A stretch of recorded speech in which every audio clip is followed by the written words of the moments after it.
നമസ്തേ. എല്ലാവർക്കും വിനീതമായ നമസ്കാരം.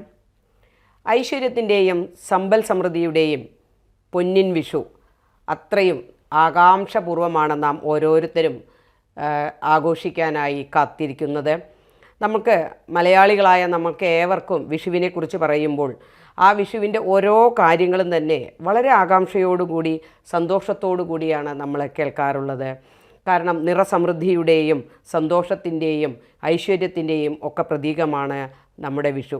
നമ്മൾ എല്ലാ വർഷവും വിഷു ഒരുക്കുന്നവരാണ്, വിഷുക്കണി കാണുന്നവരാണ്, വർഷങ്ങളായിട്ട് നമ്മൾ വിഷു ആഘോഷിക്കുന്ന ആളുകളാണ്. എങ്കിലും ഓരോ വർഷവും വിഷുവിനെക്കുറിച്ചുള്ള ഓരോ വാർത്തകളും അതുപോലെ തന്നെ വിശേഷങ്ങളും വളരെ ഉത്സാഹത്തോടു കൂടി തന്നെയാണ് നാം ഓരോരുത്തരും കേൾക്കുന്നത്. അപ്പോൾ വിഷുക്കണി ഒരുക്കുന്നതും കണി കാണുന്നതുമായ കാര്യങ്ങളിലൊക്കെ നമ്മൾ വളരെയധികം ശ്രദ്ധ ചെലുത്തേണ്ടതാണ്. ഈ കണി കണ്ട ശേഷം അല്ലെങ്കിൽ കണി കണ്ടതിന് ശേഷം നമ്മൾ പ്രധാനമായും അറിഞ്ഞിരിക്കേണ്ട ചില കാര്യങ്ങളുണ്ട്.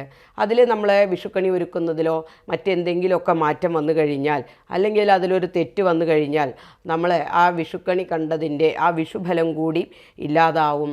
പിന്നീട് നമുക്ക് വിപരീത ഫലങ്ങളോ അനർത്ഥങ്ങളോ ഒക്കെ ഉണ്ടാവാൻ ഇടയുണ്ട്. അപ്പോൾ ഇതൊക്കെ വരാതിരിക്കുന്നതിന് വേണ്ടി നമ്മൾ ശ്രദ്ധിക്കേണ്ട ചില കാര്യങ്ങളെ പറ്റിയാണ് ഈ വീഡിയോയിൽ പറയുന്നത്. അപ്പോൾ ഈ കാര്യങ്ങളെല്ലാം വളരെ ശ്രദ്ധാപൂർവം ഇത് കണിയൊരുക്കുന്ന അമ്മമാരും അതുപോലെ തന്നെ മറ്റെല്ലാവരും വളരെ ശ്രദ്ധയോടുകൂടി ഇത് കേൾക്കേണ്ടതാണ്. കാരണം നമ്മുടെ ഒരു വർഷത്തെ ഫലമാണ് അല്ലെങ്കിൽ മുന്നോട്ടുള്ള നമ്മുടെ പ്രയാണമാണ് നമ്മളുടെ ഒരു വർഷത്തെ വിഷുഫലം എന്ന് പറയുന്നത്. അതുകൊണ്ട് വിഷുക്കണിക്ക് വളരെയധികം പ്രാധാന്യമുണ്ട്.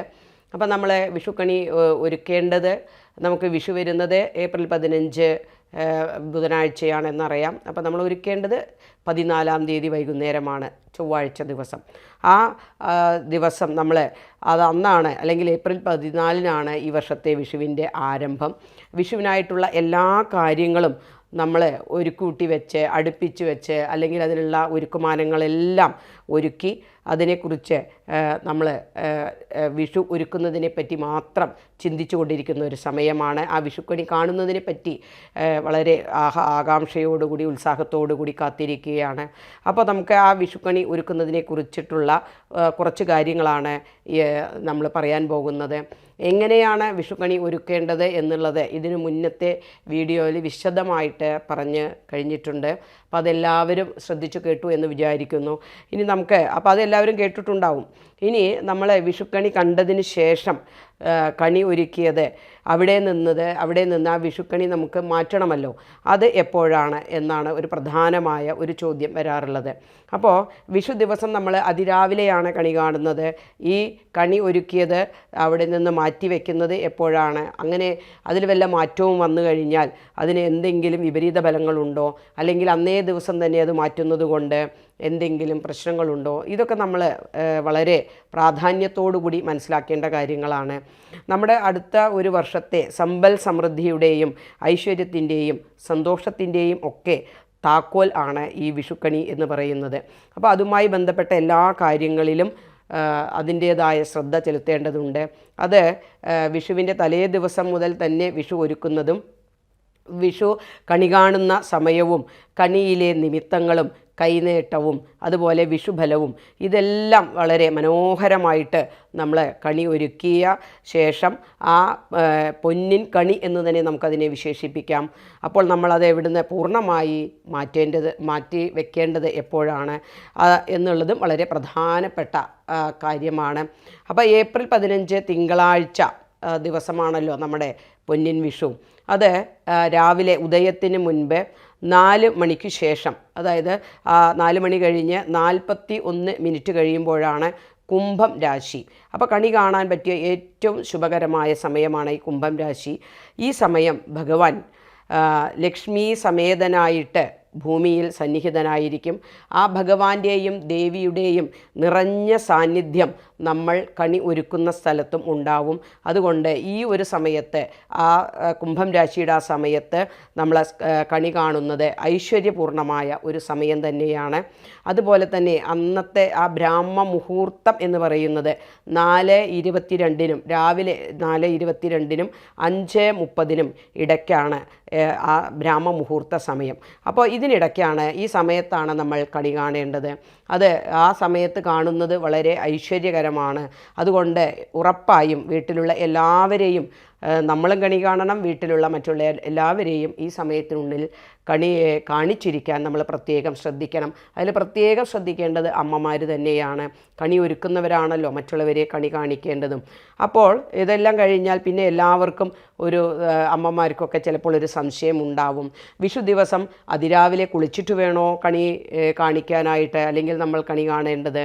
അത് ഇങ്ങനെ ഉള്ളൊരു സംശയം നമുക്കുണ്ടാവാം. അപ്പോൾ രാവിലെ ഒന്ന് കുളിക്കാതെ എങ്ങനെയാണ് നമുക്ക് ശുദ്ധി ഉണ്ടാവുക, എങ്ങനെയാണ് വിളക്ക് കൊളുത്തുക എന്നൊക്കെയുള്ള സംശയങ്ങൾ നമുക്ക് പലർക്കും ഉണ്ടാകും. അപ്പോൾ അതിൻ്റെ ഒന്നും അങ്ങനെയൊന്നും സംശയം ഉണ്ടാവേണ്ട കാര്യമില്ല. നമ്മൾ തലേ ദിവസമാണ്, നമ്മൾ ഇതിന് കഴിഞ്ഞ വീഡിയോയിൽ പറഞ്ഞു, നമ്മൾ കുളിച്ചതിന് ശേഷം അടുക്കളയിലെ ജോലിയെല്ലാം കഴിഞ്ഞ് കുളിച്ചതിന് ശേഷം വേണം നമ്മൾ ശുദ്ധിയായിട്ട് വേണം കണിയൊക്കെ ഒരുക്കാൻ. എന്നിട്ട് നമ്മൾ നേരെ പോയി കിടക്കുന്നു. പിന്നീട് നമുക്ക് അശുദ്ധിയൊന്നുമില്ല. അതുകൊണ്ട് നമുക്ക് രാവിലെ എഴുന്നേറ്റ് വന്ന് എന്തു ചെയ്യാം, കണിവിളക്ക് കൊളുത്താവുന്നതാണ്. ഒരിക്കലും നമുക്ക് രാവിലെ കുളിക്കേണ്ട ആവശ്യമില്ല. അപ്പോൾ നമ്മൾ കുളിക്കുകയാണെങ്കിൽ നമ്മളുടെ കണി തന്നെ വേണ്ട രീതിയിൽ നമുക്ക് കാണാനും കഴിയില്ല. അപ്പോൾ കണിവിളക്ക് പിന്നെ കത്തിക്കാവുന്നത് എന്ന് പറയുന്നത് അമ്മമാരാണല്ലോ കണി വിളക്ക് കത്തിക്കേണ്ടത്. അപ്പോൾ വീട്ടിലെ മറ്റെല്ലാവർക്കും കണി കാണാവുന്നതാണ്. കാരണം നമ്മൾ കണ്ണ് തുറക്കുമ്പോൾ ആദ്യം കാണുന്നതിനെയാണല്ലോ കണി എന്ന് പറയുന്നത്. അപ്പോൾ അന്നേ ദിവസം നമ്മൾ ആദ്യമായിട്ട് കണി കാണേണ്ടത് സാക്ഷാൽ ഉണ്ണിക്കണ്ണൻ്റെ ആ തിരുമുഖം തന്നെയാവണം നമ്മുടെ ആദ്യത്തെ കണി. അല്ലാതെ വേറെ ആരെ നമ്മൾ അന്നേ ദിവസം കണി കാണേണ്ടത്? ആ ഭഗവാനെ തന്നെയാണ് പ്രാർത്ഥനയോടുകൂടി ഭക്തിയോടുകൂടി നമ്മൾ കണി കാണേണ്ടത്. ആ ഒരു വർഷം നമുക്ക് സർവ്വവിധ ഐശ്വര്യവും നിറഞ്ഞ ഒരു വർഷമായിട്ട് തീരാൻ മനസ്സ് നിറഞ്ഞ് നമുക്ക് ഭഗവാനോട് പ്രാർത്ഥിക്കേണ്ട സമയം കൂടിയാണ് ആ വിഷുക്കണി സമയം. കൈ നിറയെ വിഷു കൈ നേട്ടവും അതുപോലെ മനസ്സു നിറയെ അനുഗ്രഹങ്ങളും കുഞ്ഞുങ്ങൾക്ക് വാരിക്കോരിയിട്ട് അമ്മമാർക്ക് നൽകാവുന്നതാണ്. അപ്പോൾ കുട്ടികളെല്ലാം വളരെ ആകാംക്ഷയോടുകൂടി വിഷുക്കണിക്കും വിഷുഫലത്തിനും അല്ലെങ്കിൽ വിഷു കൈനേട്ടത്തിനൊക്കെ കാത്തിരിക്കുകയാണ്. ആരൊക്കെ എന്തൊക്കെ തന്നു, എന്തൊക്കെയാണ് ഈ വർഷത്തെ ഫലം എന്നവർക്ക് വളരെ ആകാംക്ഷ ഉണ്ടായിരിക്കും. അപ്പോൾ അവരെ മനസ്സ് നിറഞ്ഞ് അനുഗ്രഹിക്കേണ്ടതും എല്ലാം ചെയ്യേണ്ടത് അമ്മമാർ തന്നെയാണ്. അപ്പോൾ വിഷുവിൻ്റെ പിന്നിലെ ഐതിഹ്യങ്ങളും കുട്ടികൾക്ക് പറഞ്ഞു കൊടുക്കേണ്ടതാണ്. അതുപോലെ തന്നെ ആ കണിയിൽ നമ്മൾ വെക്കുന്ന ഓരോ വസ്തുവും പേരെടുത്ത് പറഞ്ഞു കൊടുക്കാം. അതിൽ ഓരോന്നും മനസ്സ് നിറഞ്ഞ് അവരോട് പ്രാർത്ഥനയോടുകൂടി കാണണം എന്ന് പറഞ്ഞു കൊടുക്കണം. ആ സരസ്വതി ദേവിയുടെ അനുഗ്രഹത്തിനായി കണി വെച്ചിരിക്കുന്ന ആ ഗ്രന്ഥത്തിൽ തൊട്ട് വണങ്ങാൻ കുഞ്ഞുങ്ങളോട് പ്രത്യേകം പറയേണ്ടതാണ്. ഇനി കണി കണ്ട ശേഷം ചില ആളുകളുണ്ട്, കണി കണ്ടു, ആ ചടങ്ങിന് ബ്രാഹ്മ മുഹൂർത്തത്തിൽ എഴുന്നേറ്റു, വേഗം വന്ന് കണി കണ്ടു, അതേ വേഗത്തിൽ തന്നെ പോയി വീണ്ടും കിടന്ന് ഉറങ്ങുന്നു, എന്നിട്ട് വീണ്ടും എഴുന്നേൽക്കുന്ന ഒരു രീതിയുണ്ട്. അങ്ങനെ ഒരിക്കലും ചെയ്യാൻ പാടുള്ളതല്ല. അത് നമുക്ക് ദോഷഫലമാണ് ഉണ്ടാക്കുക. അത് നമ്മളെല്ലാവരും ഒന്ന് ഓർത്തിരിക്കുക. അപ്പോൾ നമ്മുടെ ഒരു വർഷത്തെ മുഴുവനും ഐശ്വര്യത്തിൻ്റെയും ഒരു ആരംഭമാണല്ലോ ഈ വിഷു ദിവസം. അപ്പോൾ നമ്മൾ കണിയൊക്കെ കണ്ടിട്ട് കൈനീട്ടമൊക്കെ വാങ്ങിയിട്ട് നിൽക്കുന്ന ആ ഒരു പുണ്യ മുഹൂർത്തം തന്നെയാണത്. അതിന് അതിൻ്റേതായ വളരെയധികം പ്രാധാന്യമുണ്ട്, പവിത്രതയുണ്ട്, അതുപോലെ തന്നെ ഐശ്വര്യമുണ്ട്. ആ ഒരു സമയം സാക്ഷാൽ മഹാവിഷ്ണു ലക്ഷ്മി സമേതനായിട്ട് ഐശ്വര്യത്തോടുകൂടി നമ്മുടെ കണി കാണാൻ വേണ്ടി എത്തുന്നതായിരിക്കും. അത് കണ്ണ് നിറയെ നമ്മൾ കണി കാണേണ്ടതും ആ ഭഗവാനെയും ആ മഹാലക്ഷ്മിയുടെയും ഒക്കെ ആ ഐശ്വര്യ സ്വരൂപം തന്നെയാണ്. അത് കണ്ണ് നിറയെ കണ്ടിട്ട് നമ്മളെ അനുഗ്രഹിക്കാൻ വേണ്ടി അവർ നമ്മളെ പൂജാമുറിയിൽ സന്നിഹിതരായിട്ടുണ്ടായിരിക്കും. അല്ലെങ്കിൽ നമ്മൾ അങ്ങനെ വിശ്വസിക്കണം, അവരെത്തും എന്നുള്ള കാര്യം തീർച്ചയാണ്. ആ സമയത്ത് നമ്മൾ അമ്മയുടെ കയ്യിൽ നിന്നും വിഷു കൈനീട്ടമൊക്കെ വാങ്ങി പെട്ടെന്ന് പോയി ഉറങ്ങാൻ കിടന്നാൽ എന്തായിരിക്കും ഭഗവാൻ വിചാരിക്കുക? അത് വളരെ മോശമല്ലേ? അപ്പോൾ നമ്മൾ എന്ത് ചെയ്യണം? കുറച്ച് നേരം ആ സമയം നമുക്ക് ചിലവഴിക്കാൻ എന്തെല്ലാം കാര്യങ്ങൾ ചെയ്യാം. ഭഗവാന്റെ നാമങ്ങൾ ചൊല്ലാം, അല്ലെങ്കിൽ കുറച്ച് നേരം കൂടി അവിടെ ഇരുന്ന് ചിലവഴിക്കുക. മനസ്സിൽ ഈശ്വരനാമവും ഭഗവാന്റെ ആ പുഞ്ചിരിച്ച ഐശ്വര്യസ്വരൂപമായ ആ രൂപമൊക്കെ നമ്മുടെ മനസ്സിൽ നിറഞ്ഞു നിൽക്കട്ടെ. കുറച്ചു നേരം സന്തോഷത്തിൻ്റെയും സമാധാനത്തിൻ്റെയും ഐശ്വര്യത്തിൻ്റെയും ഒരു വർഷമായിട്ട് മാറണം എന്ന് നമുക്ക് ആ സമയത്ത് കുറച്ചു നേരം ഭഗവാനോട് പ്രാർത്ഥിക്കാവുന്നതാണ്. അതുപോലെ തന്നെ നമുക്ക് നമ്മുടെ മനസ്സിൽ എന്തെങ്കിലുമൊക്കെ വിഷമങ്ങളുണ്ടാവും, മുടങ്ങിക്കിടക്കുന്നത്, അല്ലെങ്കിൽ മനസ്സിന് വിഷമം തരുന്ന കാര്യങ്ങൾ ഒക്കെ ഉണ്ടാകും. അപ്പോൾ ആ സമയത്ത് നമുക്ക് മനസ്സ് തുറന്ന് ഭഗവാനോട് പ്രാർത്ഥിക്കാനായിട്ട് ആ സമയം നമുക്ക് ചിലവഴിക്കാവുന്നതാണ്. ഭഗവാൻ ഈ സമയത്ത് നമ്മുടെ പ്രാർത്ഥന വേഗം കൈക്കൊള്ളുന്നതാണ്. കാരണം മുഹൂർത്തമാണത്. ഭഗവാൻ ഇങ്ങനെ സന്നിഹിതനായിരിക്കുന്ന വളരെ നല്ല ശുഭമുഹൂർത്തമാണ് ആ വിഷു ദിവസം എന്ന് പറയുന്നത്. അപ്പോൾ ആ വിഷു സംക്രമം എന്ന് പറയുന്നത് രാവിലെ 3:21 വിഷു സംക്രമം. അത് വളരെ ശുഭകരമായൊരു മുഹൂർത്തമാണ്. അപ്പോൾ വിഷുക്കണി ദർശനത്തിനും ഏറ്റവും ശുഭകരമായ മുഹൂർത്തമാണ്. അതുപോലെ നമ്മൾ നേരത്തെ പറഞ്ഞ പോലെ 4 മണി മുതൽ 4:42 മുതൽ 5:30 വരെ രാവിലെ സമയം ആ ബ്രാഹ്മ മുഹൂർത്തമാണെന്ന് നമ്മൾ പറഞ്ഞു കഴിഞ്ഞതാണ്. ആ ബ്രാഹ്മ മുഹൂർത്തത്തിലും എല്ലാം നമ്മൾ ഭഗവാന്റെ ശക്തിയാർന്ന സാന്നിധ്യം തന്നെ ഉണ്ടായിരിക്കും. ആ ഭഗവാന്റെ സാന്നിധ്യം ഭൂമിയിലുള്ള സമയമാണത്. അപ്പോൾ നമ്മൾ മനസ്സറിഞ്ഞ് ഭഗവാനെ വിളിച്ച് നമ്മുടെ വിഷമതകളൊക്കെ പറഞ്ഞ് അനുഗ്രഹം മേടിക്കാനുള്ള ഒരു ശുഭ സമയമാണ് ഇതൊക്കെ. അതുകൊണ്ട് വിഷുക്കണി ദർശനത്തിന് ശേഷം നമ്മൾ ചെയ്യേണ്ടത് നാമജപവും ഭഗവത് ചിന്തകളിൽ മുഴുകി കുറച്ചു നേരം സമയം ചെലവഴിക്കലുമാണ്. അപ്പോൾ നമ്മൾ ആ കണി ഒരുക്കിയ സമയത്ത് ആ കണി ഒരുക്കിയ സ്ഥലത്ത് തന്നെ ഇരുന്ന് ഭഗവാനെ നല്ലപോലെ ദർശിച്ച് ആ നാമങ്ങളൊക്കെ ചൊല്ലാം. ആ ഭഗവാന്റെ ചിന്തകളോടുകൂടി മനസ്സിനെ വ്യാപൃതമാക്കാം. അങ്ങനെ വിഷുക്കണി ആ പൂർണ്ണതയിൽ നമ്മൾ കണ്ടുകൊണ്ടിരിക്കുമ്പോൾ ചിലർക്ക് പിന്നെ ഒരു സംശയമുണ്ടാവും. ഇനി ആ വിഷുക്കണിയൊക്കെ കഴിഞ്ഞു, നമ്മൾ വിഷു കൈനീട്ടമൊക്കെ മേടിച്ചു, അങ്ങനെ കുളിയൊക്കെ കഴിഞ്ഞ് അപ്പോൾ എല്ലാം കഴിഞ്ഞു. അപ്പോൾ ഇനി ഈ വിഷുക്കണി എപ്പോഴാണ് അവിടെ നിന്ന് എടുത്തു മാറ്റുക? തലേ ദിവസമാണല്ലോ നമ്മൾ വിഷുക്കണിയൊക്കെ ഒരുക്കി വെച്ചത്. പിന്നെ നമ്മളതിൽ ഫലങ്ങളും പച്ചക്കറികളും ഒക്കെ വെച്ചിട്ടുണ്ടാവും. അപ്പോൾ ഇതൊക്കെ കേടുവരില്ലേ? അപ്പോൾ ചിലവർക്ക് അതൊക്കെ എടുത്തിട്ട് വേണ്ടി വരും. അതൊക്കെ അല്ലെങ്കിൽ അതെല്ലാം മാറ്റി വെച്ചിട്ട് വേണം വിഷു സദ്യയൊക്കെ ഒരുക്കാൻ എന്നുള്ള ചിന്തയാകും പലരുടെയും മനസ്സിൽ. പക്ഷേ ആചാര്യന്മാർ പറഞ്ഞു തന്നിട്ടുള്ള പാരമ്പര്യമായിട്ടുള്ള നമ്മൾ തറവാടുകളിലൊക്കെ ചെയ്തു പോരുന്നതും സർവ്വ ഐശ്വര്യദായകവുമായ ഒരു കാര്യം നമ്മൾ ശ്രദ്ധിക്കേണ്ടതാണ്. നമ്മൾ കണി വെച്ചിട്ട് അതിന് 3-ാം നാളാണ് ശരിക്ക് കണി എടുക്കാൻ പാടുള്ളൂ എന്നുള്ളതാണ് നമ്മളുടെ പരമ്പരാഗതമായ രീതിയിൽ വന്നിരിക്കുന്നത്. അപ്പോൾ നമ്മളത് വളരെയധികം ശ്രദ്ധിക്കേണ്ട ഒരു കാര്യമാണ്. പ്രത്യേകിച്ചും അമ്മമാർ അതൊക്കെ ഒന്ന് ശ്രദ്ധിക്കുക. അല്ലാതെ നമ്മളെ വീട്ടിൽ എല്ലാവരും കണി കണ്ടു, ഇനിയിപ്പോൾ ആരും കണി കാണാനില്ല എന്നും പറഞ്ഞ് ഒരുക്കിയ സ്ഥലത്ത് നിന്ന് പെട്ടെന്ന് തന്നെ എല്ലാം എടുത്തു മാറ്റാനുള്ളൊരു വ്യഗ്രത ഉണ്ടാവും. പക്ഷേ അങ്ങനെ നമ്മളാരും വിചാരിക്കരുത്. അത് നമുക്ക് ദോഷമുണ്ടാക്കുന്നൊരു കാര്യമാണ്. കാരണം അത് ഈ ഫലം ഇനി ഈ സാധനങ്ങളെല്ലാം ഈ 3 ദിവസം അവിടെ വെക്കേണ്ട ആവശ്യമുണ്ടോ എന്ന് നമ്മൾ ചിന്തിക്കുന്നുണ്ടാവും. അപ്പോൾ ആ ഒരുക്കിയ 3-ാം നാൾ മാത്രമേ അതിനെ എടുത്തു മാറ്റാൻ പാടുള്ളൂ എന്നതാണ് നമ്മളുടെ ശരിയായ രീതി. ഇനി നമുക്കതിൽ കേടുവരുന്ന സാധനങ്ങളൊക്കെ ഉണ്ടായിരിക്കാം, പഴങ്ങൾ, പച്ചക്കറികൾ, അവയൊക്കെ നമുക്ക് അപ്പോൾ തന്നെ എടുത്തു മാറ്റാവുന്നതാണ്. പിന്നെ നമ്മുടെ കണിവെള്ളരി ഒഴിച്ച്, അതായത് കണിവെള്ളരി എന്ന് പറഞ്ഞാൽ നമ്മൾ നേരത്തെ പറഞ്ഞതാണ് ഇതിന് മുന്നത്തെ വീഡിയോയിൽ. അതായത് കണിവെള്ളരി എന്ന് പറയുന്നത് മഹാവിഷ്ണുവിൻ്റെ മുഖം തന്നെയാണ്. അതുകൊണ്ട് അത് സങ്കല്പം അങ്ങനെയാണ്. ആ കണിവെള്ളരി അവിടെ ഇരുന്നോട്ടെ, ആ ഭഗവാന്റെ വിഗ്രഹം അവിടെ തന്നെ ഇരുന്നോട്ടെ. പിന്നെ നമുക്ക് വേണമെങ്കിൽ കൊന്നപ്പൂക്കളും അവിടെ തന്നെ ഇരുന്നോട്ടെ. ബാക്കി കണിയൊരുക്കിയ സാധനങ്ങളൊക്കെ നമുക്കവിടെ ഇരുന്നോട്ടെ. പക്ഷേ അതിൽ പഴങ്ങളും പച്ചക്കറികളും എടുത്തു മാറ്റാവുന്നതാണ്. ആ 3-ാം ദിവസം എന്ന് പറയുന്നത് ആ ദിവസം വിഷു കഴിഞ്ഞുള്ള 3-ാം ദിവസമാണ് നമ്മൾ എടുത്തു മാറ്റേണ്ടത് എന്ന് പറഞ്ഞല്ലോ. അത് വരുന്നത് ചിലപ്പോൾ ചൊവ്വയോ വെള്ളിയോ ഒക്കെ ആണെങ്കിൽ നമ്മൾ അന്നേ ദിവസം അവിടെ നിന്ന് കണി എടുത്തു മാറ്റാൻ പാടുള്ളതല്ല. അതിൻ്റെ പിറ്റേ ദിവസം അപ്പോൾ ആയിരിക്കണം നമ്മൾ വിഷുക്കണി എടുത്ത് മാറ്റേണ്ടത്. അങ്ങനെ ചെയ്താലാണ് നമുക്ക് സർവ്വ ഐശ്വര്യ ഫലം ലഭിക്കുന്നത്.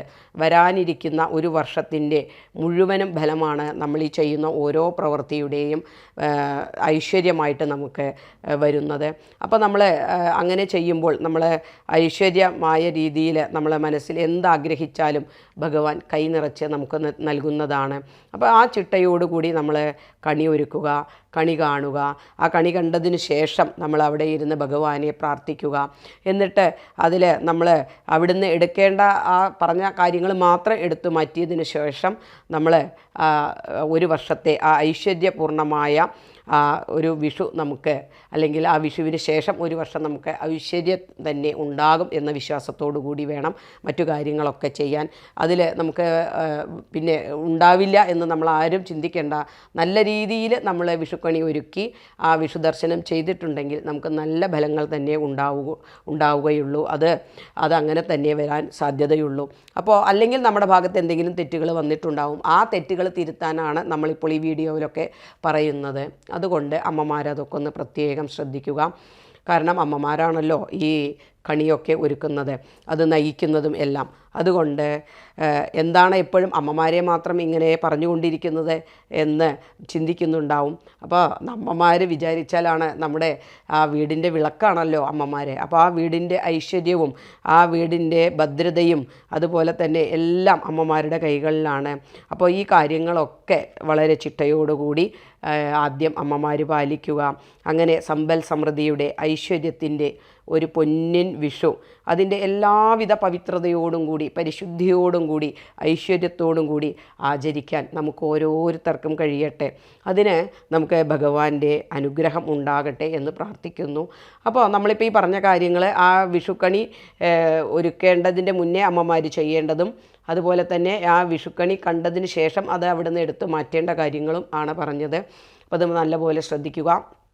അങ്ങനെ ചെയ്യുന്നത് നമുക്ക് ഒരു വർഷത്തെ ഐശ്വര്യവും അതുപോലെ നമുക്ക് എല്ലാവിധ ഭാഗ്യവും ഉണ്ടായിരിക്കുന്നതാണ് ആ വിഷുഫലമായിട്ട് വരുന്നത്. അപ്പോൾ അത് പ്രത്യേകം ഒന്ന് ശ്രദ്ധിക്കുക. ഇനി ഈ വിഷുക്കണിയൊക്കെ കണ്ടതിന് ശേഷം നമ്മുടെ വിഷു എങ്ങനെയായിരുന്നു, ഈ വർഷത്തെ വിഷു ഉണ്ടായത്, നമ്മുടെ മനസ്സിൽ സന്തോഷവും പവിത്രതയൊക്കെ നൽകിയോ, ഭഗവാന്റെ നാമങ്ങളൊക്കെ ചൊല്ലിയോ, ഭഗവാൻ നമ്മളെ അനുഗ്രഹിച്ചോ, ഈ വക കാര്യങ്ങളൊക്കെ നമുക്ക് ആ കമൻറ്റ് ബോക്സിൽ നിങ്ങൾക്ക് എഴുതാവുന്നതാണ്.